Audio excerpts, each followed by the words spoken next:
Buckle up. Here's the story of a trip to Nepal for my first multi-day hike to climb Annapurna base camp with 24 other people, most of whom I've never met.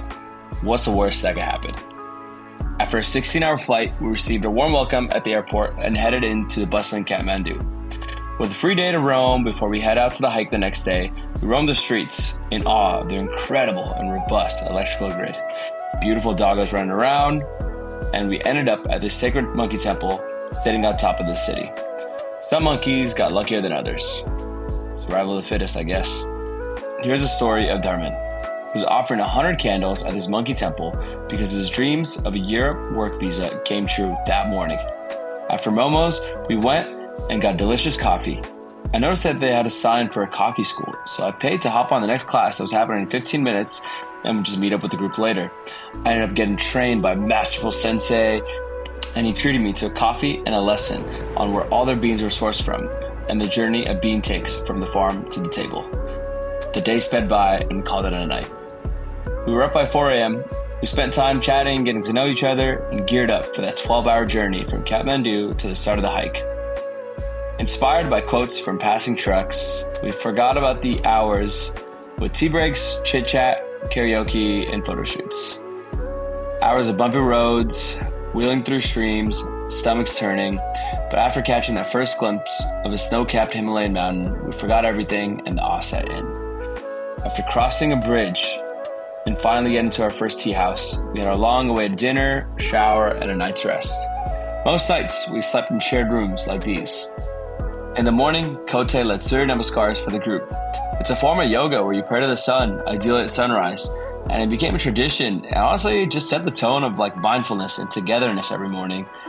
However, that calming mindfulness was soon erased once our porters all came out and got us fired up every morning before our hike started with some dancing to, honestly, some lit-ass Nepali folk songs. We ended up having one porter for every 2 hikers, and they would carry up to 40 pounds of shared things between you and your partner.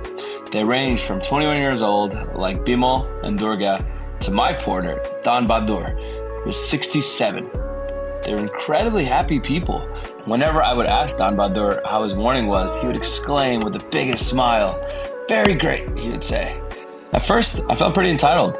As a young, healthy man, having someone 40 years older than me carrying most of my belongings for me, despite it being laborious work and only made about $20 per day, they really enjoy this work because they get to meet people from around the world like us, take in beautiful views, get some exercise in, and this is a break from their constant farm work in the village back home, something they'll inevitably have to go back to once the climbing season is over. Plus, it's still paid more than the farm would. Honestly, these guys made it so lit.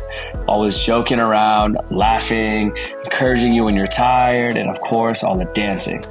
Always dancing.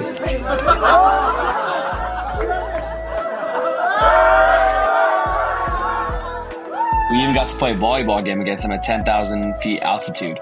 Honestly, I never felt the altitude to be that bad until we actually played there and saw how much more acclimated they were. We were gassed after just a couple points.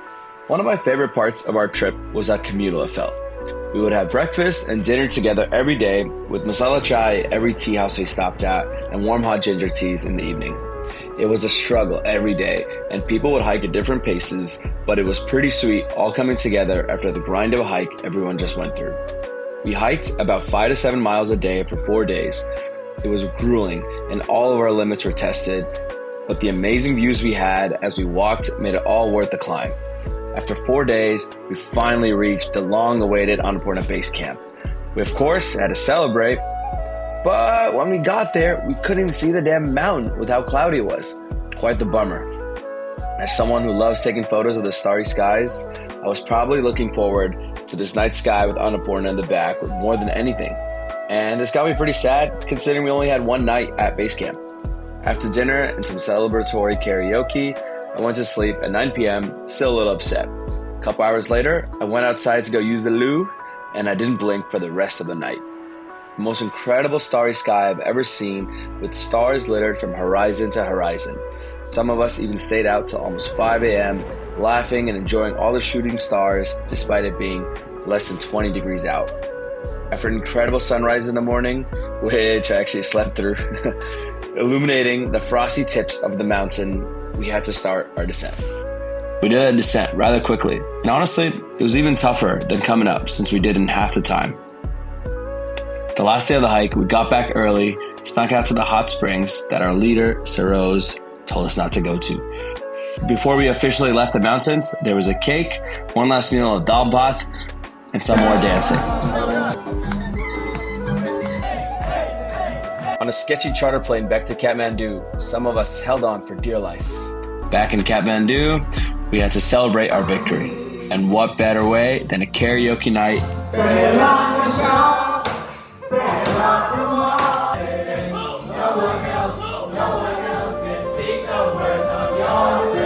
The club wasn't nearly turned up enough, so our boy Vin, a legendary DJ for New York City, took over the club and we danced away our last night. I came into this trip with no expectations and became one for a lifetime. Alright, enough of me yapping, let's go.